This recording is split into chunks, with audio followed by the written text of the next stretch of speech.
My name is Soltani, and you're watching Parvaz TV and Skyrise Media Society. Our guest of honor today is Bowinn Ma, MLA for North Vancouver and Lonsdale. We'll be covering key issues that matter to our community, from housing and transportation to climate action, cultural connection, healthcare, and more. We are excited to hear her insights, learn about her work, and explore the vision she holds for the future of our region.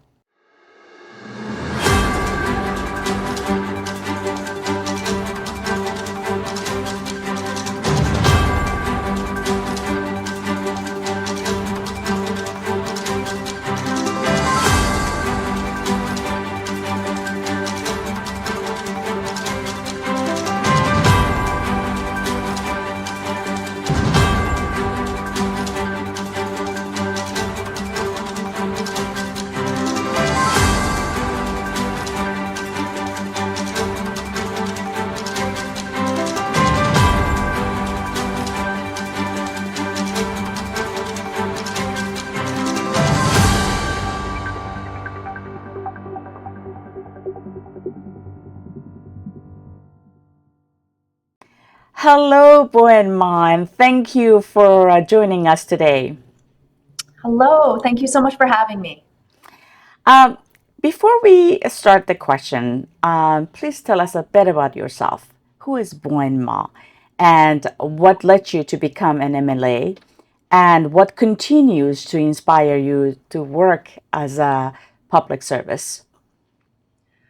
Yeah, so my name is Bowinn Ma. I live in North Vancouver with my husband and my 1-year-old daughter. My background is in civil engineering. 7, 8 years ago, I was working as a project engineer for the airport authority. And what brought me to politics was the growing understanding of the impact of governments on people and on communities. Politics impacts everything in our lives. It impacts who we can love, the types of jobs that we can have, whether your family is able to succeed in life, the rights of women. And it that growing understanding made me realize that I really needed to become more involved Mhm. and to serve my community. And this is how I chose to do so. And this is your second time that you actually got reelected in 2024, right? So this is my third term. I was Third elected term, yes. originally. Yes, I was elected originally in 2017, Mhm. and then in 2020, and then again in 2024. That's right, yeah. Now, in addition to serving as an MLA for North Vancouver and Lonsdale, what other role and responsibility do you hold within the government? So I currently serve as Minister of Infrastructure. We are a brand new ministry that was created to be very focused and task oriented in delivering the provincial vertical capital projects that British Columbians need. So what that means is that I'm responsible for the ministry that delivers schools, hospitals, long-term care homes. If we have projects related to courthouses or correctional facilities, that would also fall in my ministry. I also serve on a number of cabinet committees. So I'm a member of Treasury Board, Mhm. and I'm a member of a cabinet committee called Planning and Priorities as well. Mhm. Uh, I've had the privilege of serving in a number of different roles. I previously was serving as the Minister of Emergency Management and Climate Readiness, the first Minister of Emergency Management and Climate Readiness, because it was a brand new ministry at the time that I was serving as well. I also have served as a Minister of State under the Ministry of Transportation and as Parliamentary Secretary for TransLink as well. But those were roles that I served in earlier in my Oh, years. I see. But I did design some of the questions about the transportations and the climate changes and all that. So I'm hoping that you'll be able to answer those questions for me as well. Yeah, absolutely. That's not a problem. Okay, perfect. Now, housing remains a major concern, especially in North Shore. What progress has been made in recent years? And what is the plan to continue working towards more affordable and accessible housing options right now? Yeah, you know what? There is no question the cost of living in North Vancouver is very high. And housing costs are one of the most significant drivers of these costs. It impacts pretty much everyone who lives on the North Shore. It's one of the reasons why we've made action on housing one of our top issues since we formed government in Mhm. 2017. So, since 2017, our government has nearly 92,000 affordable homes delivered or underway, including over 1,300 homes here in North Vancouver. So Mhm. that includes projects like 86 affordable homes at 600 West Queens Road, which is the Delbrook site, 269 low and middle income homes at the North Shore Neighborhood House site. We have multiple buildings that we built with Kiwanis Senior Center. Mhm. There's 90 homes at Salal Apartments by Fibs Exchange, and so much more. And when we talk about affordable homes, we are calculating affordable as 30% of gross income or less. Yeah. So a lot of people will ask about affordable housing, and they will ask how governments define affordable. That's the way that we define affordable. Mhm. In addition to this work, we have been working to improve housing security for renters by closing loopholes that used to be used by some landlords to hurt renters. And Mhm. we also tackled speculation and other uh, what we call toxic demand on housing. So that's demand on housing for purposes other than to live in, and that Mhm. was really driving up prices. So what does that mean? It means examples of the actions we took was the introduction of a speculation and vacancy tax that turns empty units into homes for people.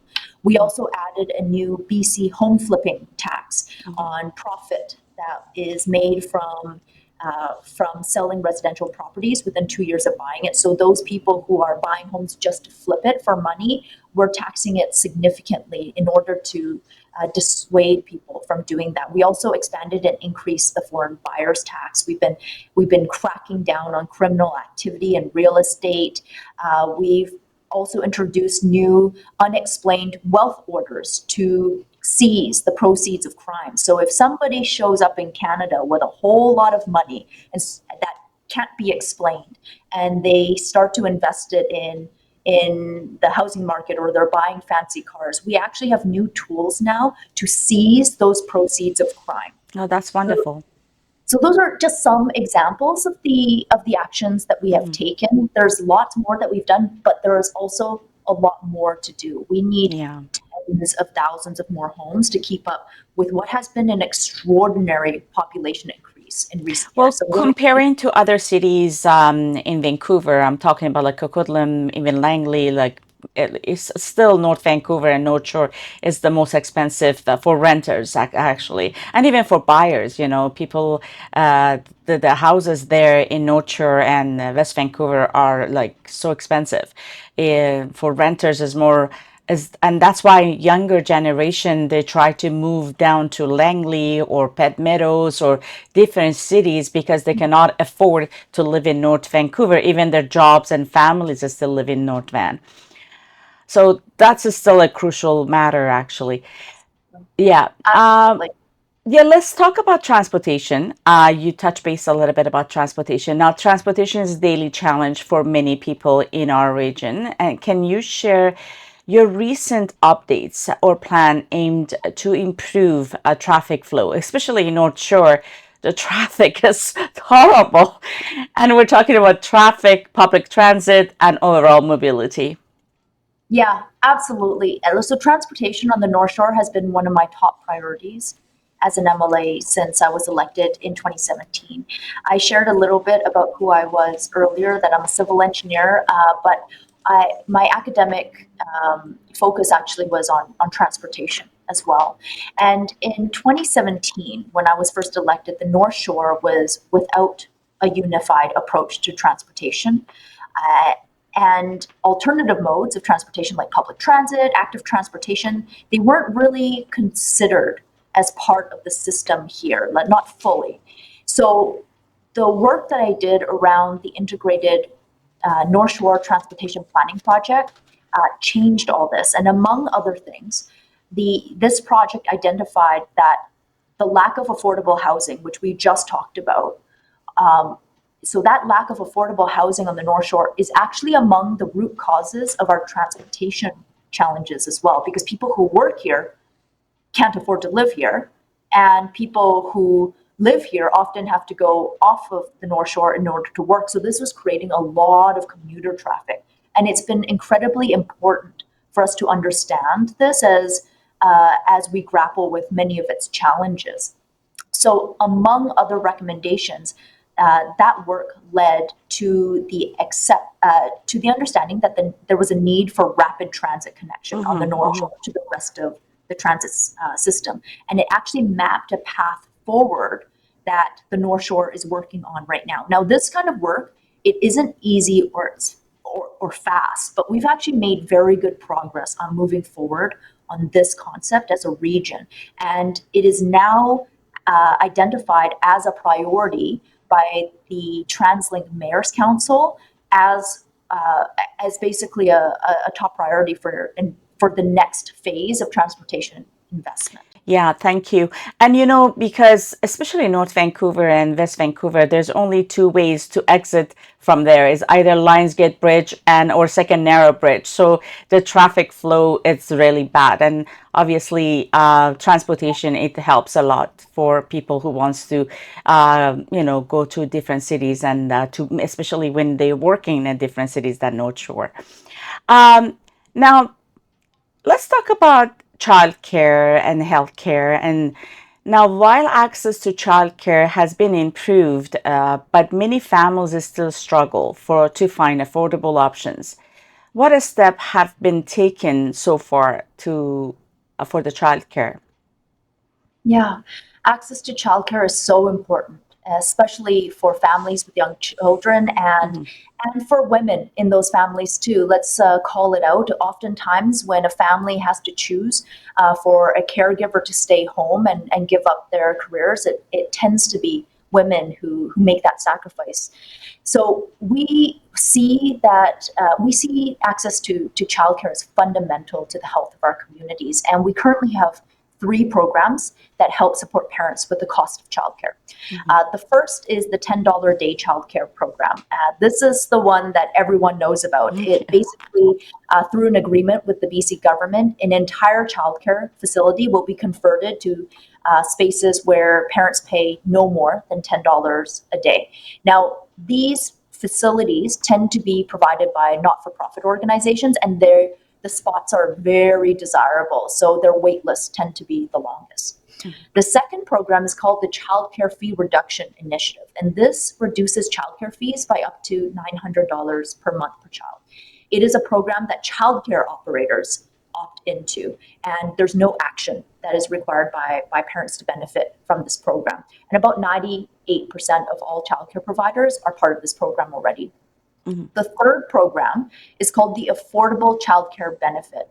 And I really want your listeners to know about this because it is a program that families actually have to apply for.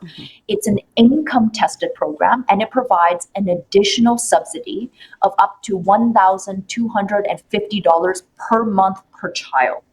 Now, generally speaking, families that earn up to $110,000 per year can qualify for funding. But if you have a family that has more children or you have children with special support needs and you make a little bit more than that, you should still apply because you can still get a partial subsidy in a lot of cases. And I wanted to lay out these three programs because while the $10 a day childcare spaces are the most well-known of the three programs, the latter two programs actually provide support to way more families. And it's worth over $25,000 per year per child in fee reductions for parents, depending on their income. And the majority of families that pay less than $10 per day per child for childcare actually receive their benefits through the other two programs rather than the first program. So between those three programs and additional programs to build more spaces and provide wage enhancements to early childhood educators. So basically, early childhood educators, we were really struggling to hire enough childhood educators because they weren't being paid enough. So government actually provides a $6 per hour wage subsidy for early childhood educators now in order to bring wages up and improve recruitment, and retention. And Mhm. between all of these programs, over $250 million has already been invested into childcare on the North Shore alone, just the Wow. North Shore. And over $120 million of that investment has actually gone back into the pockets of parents. But we know childcare, especially in places that are very expensive, like the North Shore, it's still Yes. not affordable. Even Yes. with all those programs, it's still very expensive for a lot of families. And that's why we have to keep doing this work. And that's work that we hope to continue to do, hopefully with a federal government that also values childcare so that they can support us in delivering these services to Canadians. Where family can actually apply for these kind of childcare that you mentioned. Yeah, for sure. So the affordable childcare benefit, they just have to, they can Google it. They can actually apply for it online through the BC government website. Perfect. Yeah. Yeah, that's good to know. I didn't know that. That's good to know. Now, you know that climate change is having a real impact on our community. What local initiatives are underway to reduce emission and protect the environment, and how residents can get involved with that? I'm so grateful that you asked this question because it is such a fundamentally important question, especially when we consider the future of our Yes. children and our grandchildren. Um, I mentioned earlier that I used to be the Minister of Emergency Management and Climate Readiness, and it Yes. was a ministry that responded to emergencies caused by climate change. And I had the solemn responsibility of leading British Columbia's emergency responses to an ice storm in 2022, the worst avalanche season in recorded history in early 2023, uh, the worst wildfire season, one of the worst wildfire seasons in 2023, during which we also experienced extreme drought. Uh, and I had to call a provincial state of emergency because tens of thousands of people were forced from their homes. In 2024, there was flooding from the spring, uh, the, the spring freshet, which is basically the spring melt. And then we had another terrible wildfire season. And I also had to lead the province's response to a landslide in the Chilcotin River Valley. Yeah. Through all of this, it was so clear how direct the impact of climate change was on people and communities. People lost their homes, people lost their lives, and livelihoods were impacted. It was really quite devastating. And so it emphasizes the critical importance of our collective work Hmm. in tackling climate change. And here in BC, we are actually one of the leaders of North America in terms of tackling climate change through our Clean BC strategy. It is a strategy through which we reduce greenhouse gas emissions over time in a number of areas. Here in North Vancouver, we do this work by taking public transit and by choosing alternative modes of transportation whenever we can. We can't always make those choices. It doesn't always work for families to take all the kids to play ice hockey on public transit. Yeah. But oftentimes we can choose to walk to the grocery store or uh, you know uh, to ride our bikes if we can, Yeah. right? And so you asked the question of how local residents can participate. It's those kinds of choices when we are able. It makes a big difference because transportation actually makes up about 40% of greenhouse gas emissions in BC, just transportation. Yeah. So Yeah. even making the choice to um, uh, improve the energy efficiency of your home, to install heat pumps. Not everybody can do it, but if you can, then it helps a lot, the collective effort to To tackle help our climate change. climate, yes, definitely. Now, you mentioned that your background is engineering and project management. Now, how has that shaped your approach to tackling complex policies issue and delivering results to our community?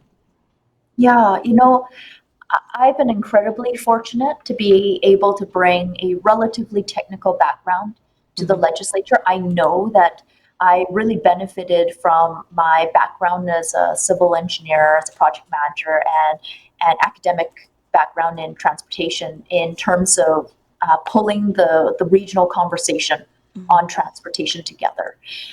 But I also often reflect on the fact that if the entire legislature was made up of engineers, we would also probably be in trouble. The strength of a legislature and the strength of our democracy is rooted in the diversity of representation that the public is able to elect. And that includes diversity of professional experience. Mhm. So I'm very proud of my engineering background.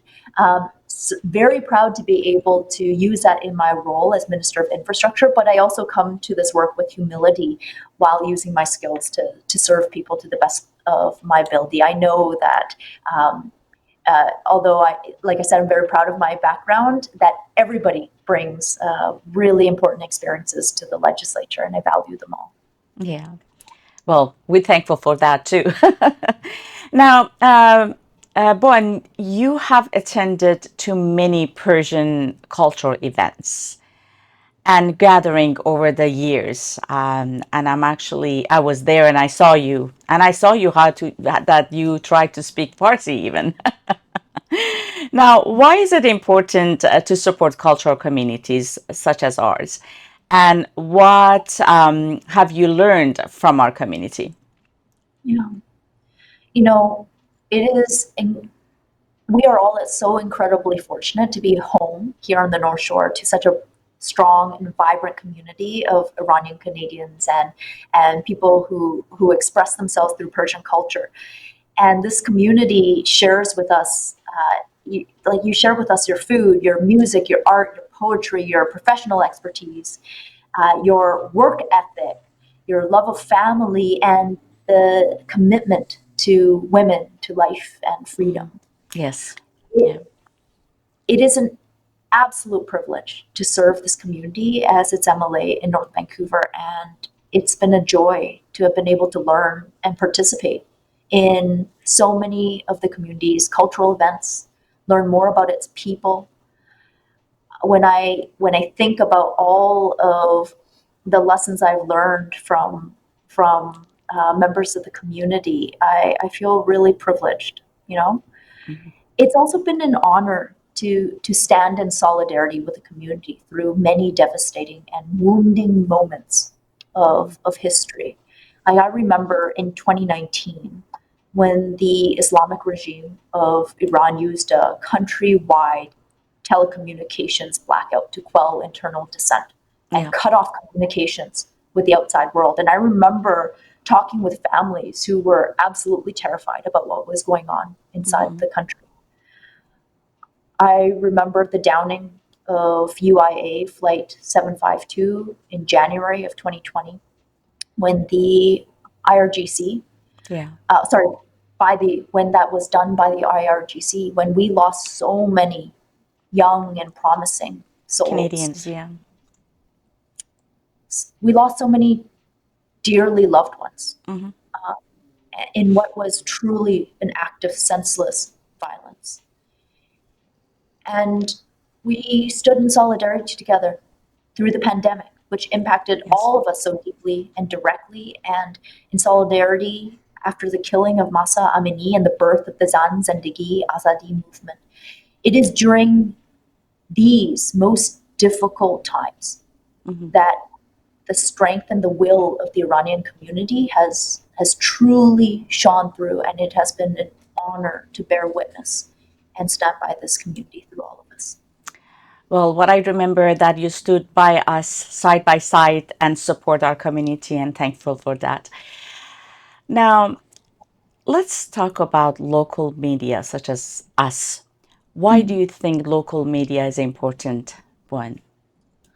Gosh, when I think about how most people get their news today, too much of it comes from social media, doesn't it?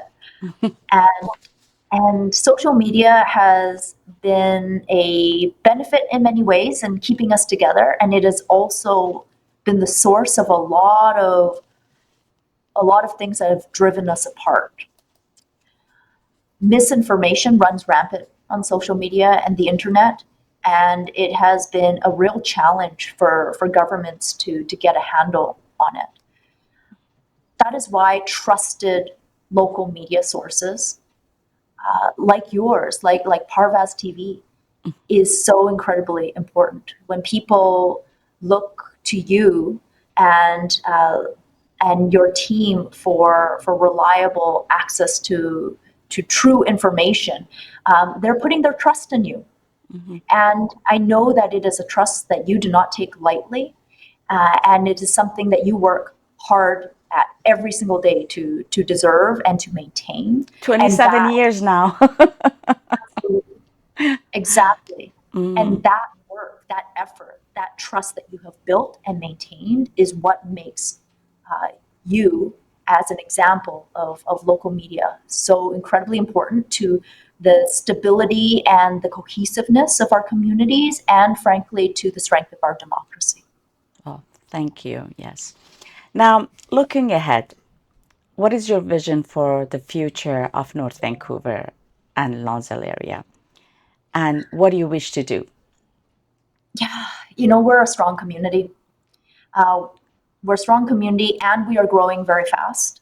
Mhm. And we're going fast not just because we are an amazing place to live, because we are, but also because British Columbia is an amazing place to live. And British Columbia, for better or for worse, and whether we want to or not, have actually been attracting hundreds of thousands of people from all over the world and across Canada to our homes. And that is a wonderful thing, except it also creates very real pressures. It creates very real pressures on our services, on our access to healthcare, access to transit. It creates pressures on our roads. It creates challenges in the housing market. It creates all sorts of challenges. And especially during this time when we are faced with a trade war with the President of the United States, those kinds of challenges um, are well, they can create very real hardships for families Mhm. that live here on the North Shore and across the province. My commitment to people as their MLA is the same as our government commitment to people across the province, which is that we will continue to fight for you and we will continue to be there for you. We're going to do the work that it takes for us to be able to get through all of these challenges together. We're going to deliver the infrastructure. We're going to protect services. We're going to stand up to the President of the United States and protect the lives and livelihoods of the people who live here in this province. Mhm. And I really do also want the people of North Vancouver to know how valued they are and how beautiful this community is, and how grateful I am to have the opportunity to serve as their MLA. Now, before we wrap up, do you have any final messages to our viewers that you want to share? Yeah, I feel like I just said it. It has been an honor to serve as the local MLA over the last 8 years. And I've learned so much, and I hope that that the people have benefited from my work. I think that they have, but I know that I benefit even more from the support of the community that allows me to deliver on the services and the infrastructure, policies and programs that our government delivers for people. Thank you, Bowinn, and thank you for joining us today. Now, please email us your comments at the Skyrise Media Society at gmail.com. Until next time, take care and stay connected.